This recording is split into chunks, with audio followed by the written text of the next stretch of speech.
నేను తెలియక నా క్రష్‌ను సెక్స్ కోసం అడిగాను. దానివల్ల ఆమె నన్ను దాదాపు బ్లాక్ చేసేసింది. నేను యూనివర్సిటీ స్టూడెంట్‌ని ఏఎస్ఎల్ అమెరికన్ సైన్ లాంగ్వేజ్ నేర్చుకుంటున్నాను. ఒక నెల నుంచి ఒక ఎంతో ముద్దుగా ఉండే, వినికిడి లోపాన్ని కలిగిన అమ్మాయితో మాట్లాడుతున్నాను. అంతా చాలా బాగా సాగుతోంది. అందుకే క్యాంటీన్‌లో లంచ్ సమయంలో ఆమెను డేటింగ్‌కు రమ్మని అడగాలని నిర్ణయించుకున్నాను. నువ్వు నాతో డేటింగ్‌కు వస్తావా? అని నేను సైన్ చేశాను అనుకున్నాను. కానీ ఆమె రియాక్షన్ మాత్రం చాలా వేగంగా ఉంది. ఆమె ఒక్కసారిగా బాధగా, అదే సమయంలో కోపంగా చూసి అక్కడి నుండి లేచి వెళ్ళిపోయింది. నా మెసేజ్‌లకు ఆమె సమాధానం ఇవ్వడం పూర్తిగా మానేసింది. కంగారు పడిపోయిన నేను ఎక్కడైనా పొరపాటు చేశానా అని నా ఏఎస్ఎల్ ప్రొఫెసర్ దగ్గరకు వెళ్ళాను. అప్పుడు తెలిసింది నేను ఆమెను డేటింగ్‌కు రమ్మని అడగలేదు. సెక్స్ చేయాలనుకుంటున్నావా అని అడిగానని.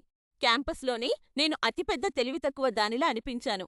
వెంటనే ఆమెకు పెద్ద క్షమాపణ మెసేజ్ పంపి, భాషాపరంగా జరిగిన పొరపాటును వివరించాను. అసలు విషయం ఏంటంటే నేను తప్పుగా సైన్ చేసినప్పుడు, నేను నిజంగానే అదే అడుగుతున్నానా అని ఆమె కూడా తిరిగి సైన్ చేసింది.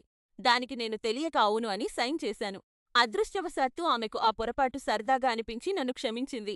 నేను ఆమెను కాఫీకి రమ్మని అడిగాను. జాగ్రత్త కోసం మెసేజ్ ద్వారానే అడిగాను. ఆమె సరే అంది. ఏడాది దాటినా మేము ఇప్పటికీ కలిసి ఉన్నాము. నా సైనింగ్ ఇప్పుడు మెరుగుపడింది. మేము ఒకరి కుటుంబ సభ్యులను ఒకరం కలిశాము. మరియు మేము ఎప్పటికంటే ఇప్పుడు చాలా సంతోషంగా ఉన్నాము. ఏఎస్‌లలో ఒక చిన్న చేతి కదలిక మొదటి డేటింగ్‌కు మరియు ఒక పెద్ద విపత్తుకు మధ్య తేడాను చూపిస్తుందని నేను కష్టపడి నేర్చుకున్నాను.